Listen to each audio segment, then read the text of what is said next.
We will see endocrine system in detail. Endocrine glands are the ductless glands. That means they are pouring their secretions directly into the bloodstream. The hypothalamus is serving as the link structure between nervous system and endocrine system. We have to go through many glands, and in some of them are very important. Pituitary gland, thyroid glands, pancreas and adrenal glands are very important. The others we can just go through. Pituitary gland, thymus gland, pineal gland, thyroid gland, parathyroid, pancreas, adrenal glands and gonads are the main glands of the endocrine system. We will see pituitary gland. It is the master gland and it is situated in the dorsal surface of the hypothalamus, and it is also known as hypophysis. And it has got mainly three lobes: the anterior lobe, posterior lobe and intermediate lobe. This intermediate lobe has less significance, less physiological significance over the human body. So we have to study in detail about anterior pituitary and posterior pituitary only. The anterior pituitary is secreting the hormones like growth hormone, prolactin, adrenocorticotropic hormone, follicle stimulating hormone, thyroid stimulating hormone and luteinizing hormone, whereas the posterior pituitary will secrete antidiuretic hormone or vasopressin and oxytocin. We will see anterior pituitary disorders. Growth hormone is there, and if it is produced increasingly, it can lead to gigantism in children, acromegaly in adults. Whereas if it is produced in less amount, it can lead to dwarfism in children, lethargy and premature aging in adult. Whereas this ACTH, it can lead to Cushing's disease if it is produced in increased amount. The Addison's disease will be caused if it is produced in decreased amount.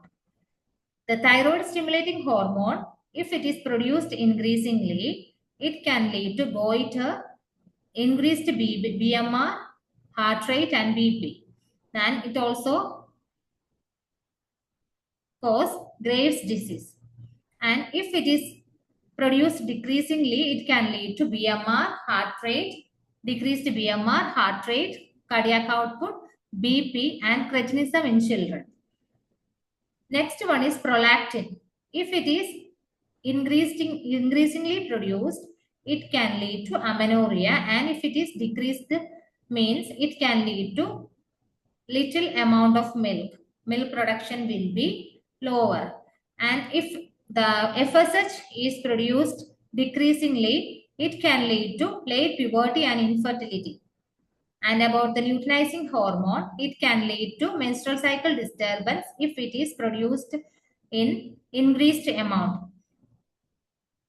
And if it is decreased, means it can lead to amenorrhea and impotence.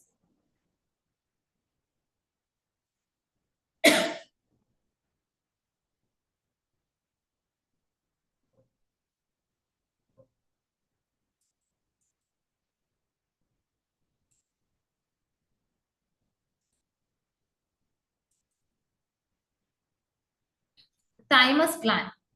Thymus gland is developed during the fetal life and matures during early postnatal life, and it shrinks as people age. Hormones are thymopoietin. There is mainly three hormones. First one is thymopoietin, thymulin and thymosin. About the pineal gland. It regulates the circadian rhythm and promotes sexual maturation and puberty.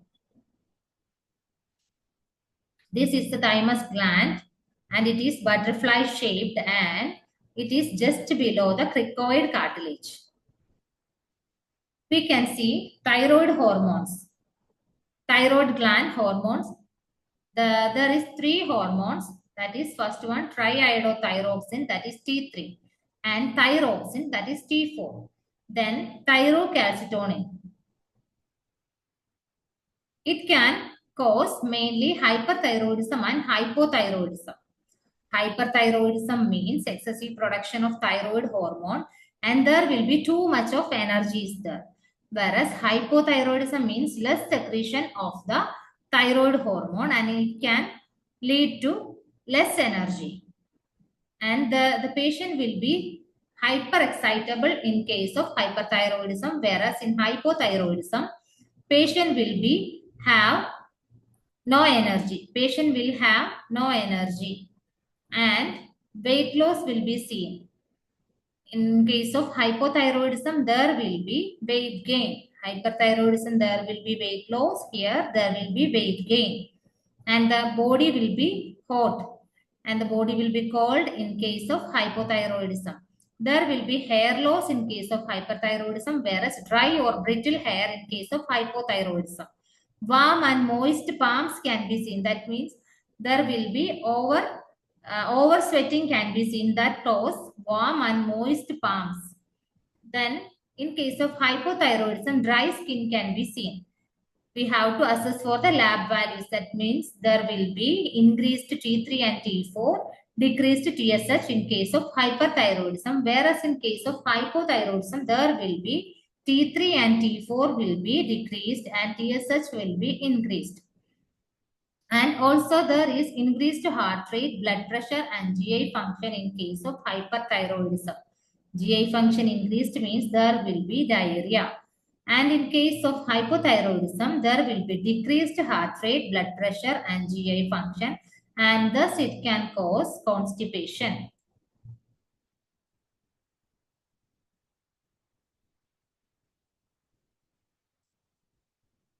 We can see disorders of thyroid gland.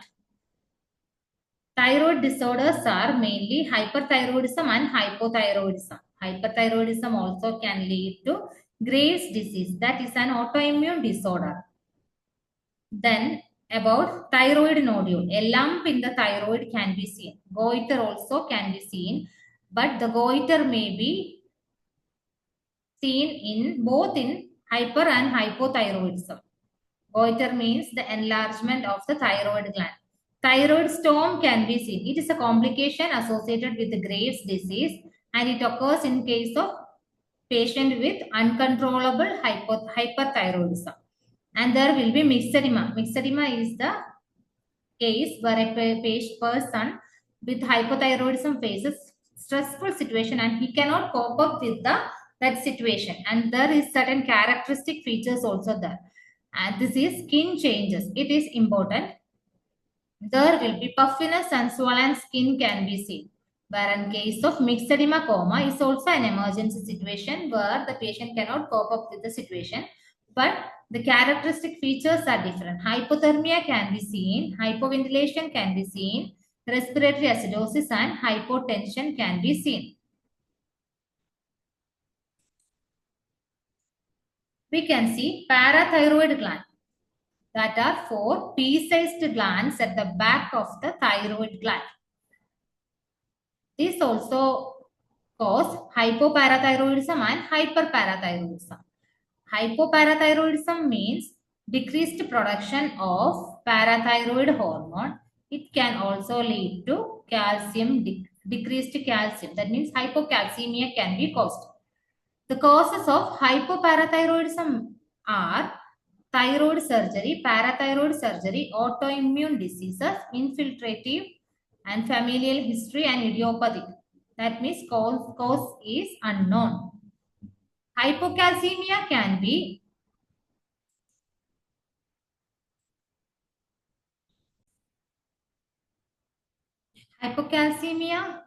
caused and it can lead to tetany. Chostek sign and Trosi sign will be positive. Chostek sign means contraction of the facial muscles when we are tapping the facial nerve. Trosi sign means induction of the carpal pedal spasm and there will be paresthesias at the fingertips or perioral area. And the prolonged QT interval can be seen.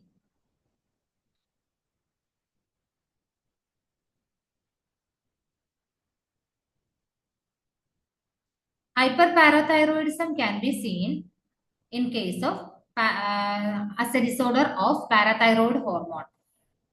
It is the hyperparathyroidism can occur as a result of adenoma or hyperplasia. In case of fall in the serum calcium level, it can lead to produce parathyroid hormone. That means hyperparathyroidism. Serum calcium level will be falling means it can lead to increased production of parathyroid hormone. This also parathyroid hormone will increase the production of calcium. Increased release of calcium from bone. Release of calcium will be increased from bone to the blood. It will release calcium in the bloodstream, and it can also increase the calcium uptake by the intestinal mucosa. It can also increase the uptake of calcium by the intestinal mucosa. This calcium will be released into the blood, will be uptaked by the kidney.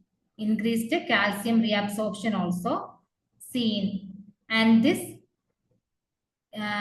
distal convoluted tubule of the kidney will produce the vitamin D, and this vitamin D helps in the increased uptake of calcium by the intestinal mucosa. This vitamin D, by the activation of the vitamin D, the calcium uptake also increased, and the kidney also produced phosphate. That is increased, there will be increased excretion of phosphate, and it can lead to hypophosphatemia also. If there is hyperparathyroidism, it can cause hypercalcemia and hypophosphatemia. There are some signs and symptoms according to system wise. The digestive system, there will be loss of appetite, nausea, vomiting, and constipation. In case of nervous system, there will be fatigue, depression, and confusion. And in case of musculoskeletal system, there will be muscle weakness, aches and pains in the bones and joints. Urinary system, we can see kidney stones, increased thirst, and increased urination.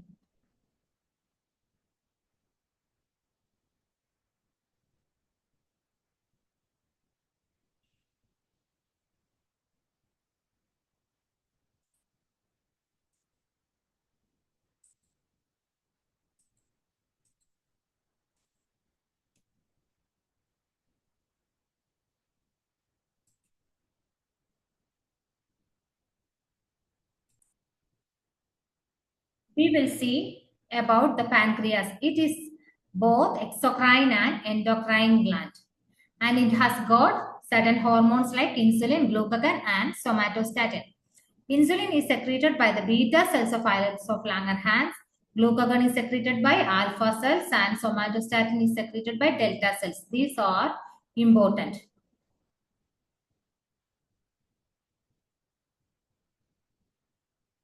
We can see the disorders of pancreas. Diabetes mellitus is the main complication of this pancreas. It's a group of metabolic disorder characterized by elevated level of blood glucose resulting from defects in the insulin secretion or insulin action. We can see diabetes mellitus type. Type 1 diabetes mellitus is there, type 2 diabetes mellitus, and gestational diabetes mellitus. Type 1 is insulin dependent, and the body cannot manage blood glucose level without this insulin.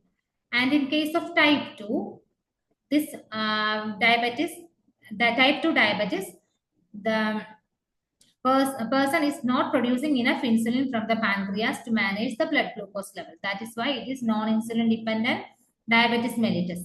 And third one is gestational diabetes mellitus, and it will be affecting primarily the pregnant women, and it usually disappears after the delivery.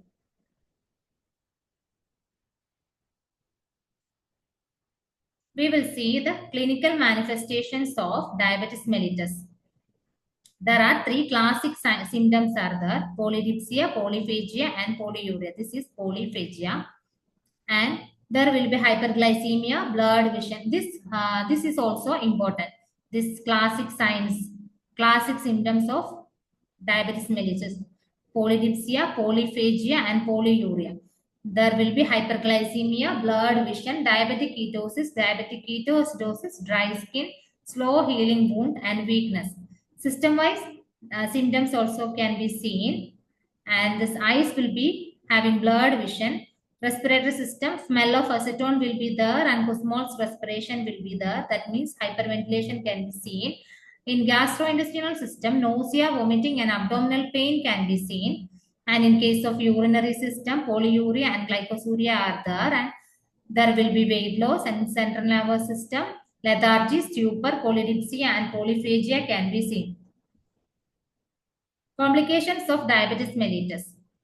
It is divided into acute and chronic. In case of acute, there will be diabetic ketoacidosis, hypoglycemia, diabetic non-ketotic hyperosmolar coma. And in case of chronic complications, it is divided into micro and macrovascular. Microvascular, retinopathy will be there, nephropathy, neuropathy, diabetic foot, and dermopathy will be there. And in case of macrovascular, cerebrovascular, cardiovascular, and peripheral vascular diseases can be seen. And we can move on to the treatment of diabetes. Type 1 can be treated with insulin, where the type 2 can be treated with weight reduction exercises, oral hypoglycemic agents, and the patient should change the lifestyle. We can move on to adrenal glands or suprarenal glands. It's a small triangular shaped gland that is usually located just above the kidney, and it regulates sodium and electrolyte balances and affects carbohydrate, fat, and protein metabolism. And it also influences the development of sexual characteristics and sustains for the flight or fight responses. This is adrenal gland, and it has got medulla and cortex, inner medulla and outer cortex.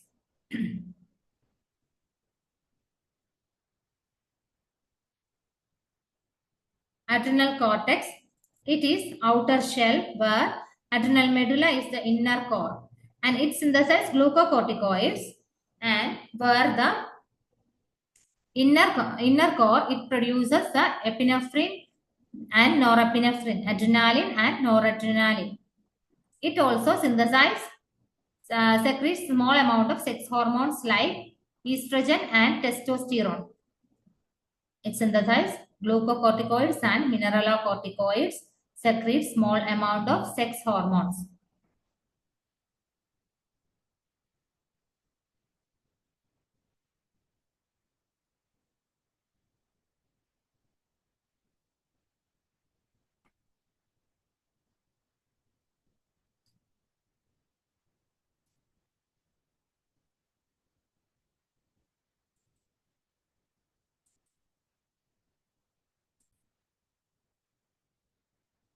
We have to see adrenal gland disorders.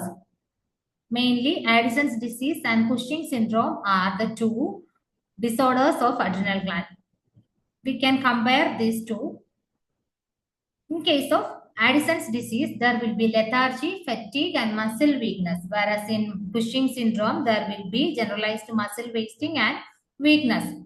There will be gastrointestinal disturbances in Addison's disease, and in case of Cushing syndrome, there will be moon's face and buffalo hump. This is an important question. Moon's face, clinical feature of Cushing syndrome, moon's face and buffalo hump. And in case of Addison's disease, there will be weight loss, where in case of Cushing syndrome, there will be truncal obesity with thin extremities and supraclavicular fat pads, and there will be weight gain. Here there is weight loss. And in case of Addison's, there will be menstrual changes in women and impotence in men. There will be hirsutism in Cushing syndrome. In Addison's disease, we can see hypoglycemia and hyponatremia, where in case of Cushing syndrome, there we can see hyperglycemia and hypernatremia. And hyperkalemia, hypercalcemia, and hypertension can be seen in Addison's disease. Here there is hypokalemia, hypocalcemia, and hypertension. Hyperpigmentation of skin can be seen. This is an important question. Bronze pigmentation, bronze skin appearance can be seen in Addison's disease. This is an important question in case of Addison's disease. There will be fragile skin that easily bruises and reddish purple striae on the abdomen and upper thighs can be seen in Cushing syndrome. Client education. For the Addison's disease, we have to educate the client, avoid contact with individuals who has infection, and about the diet. They should follow high protein and high carbohydrate. Normal sodium intake also can be uh, included in the diet. Avoid strenuous exercises and stressful situations. Need for lifelong glucocorticoid therapy and avoid over-the-counter medications. Over-the-counter medications should be avoided and they have to wear a medical alert bracelet. And we have to note these points. This is also important. When the patient is coming to the emergency department, we have to monitor for the vital signs. That means BP. BP can be monitored. The BP will be high. That is, hypertension can be seen in case of Addison's disease. Neurological status should be checked. We should assess for irritability and confusion. And lab values should also monitored. Sodium, potassium, blood glucose levels should be monitored. And about the Cushing syndrome, we have to assess for the signs and symptoms. Signs and symptoms mainly buffalo hump and moon's face. Then monitor for vital signs. BP will be low. And hypotension that can be seen. Monitor intake and output chart. And weight should be checked. There will be weight gain. Lab values should be checked for WBC, sodium, potassium, calcium levels, serum glucose levels should be assessed. Provide meticulous skin care where the skin is fragile. And we have to assess for the reddish striae on the abdomen and thighs. Then we can move on to gonads, the last endocrine gland. And this is the female and male gametes produce hormones that are identical to those produced by the adrenal cortex cells. Before we discussed that there is sex hormones produced by adrenal corticotropic hormone. That is same, but the difference is the source and relative amount produced. This also gonads are secreting sex hormones like estrogen and testosterone. This all about the endocrine system.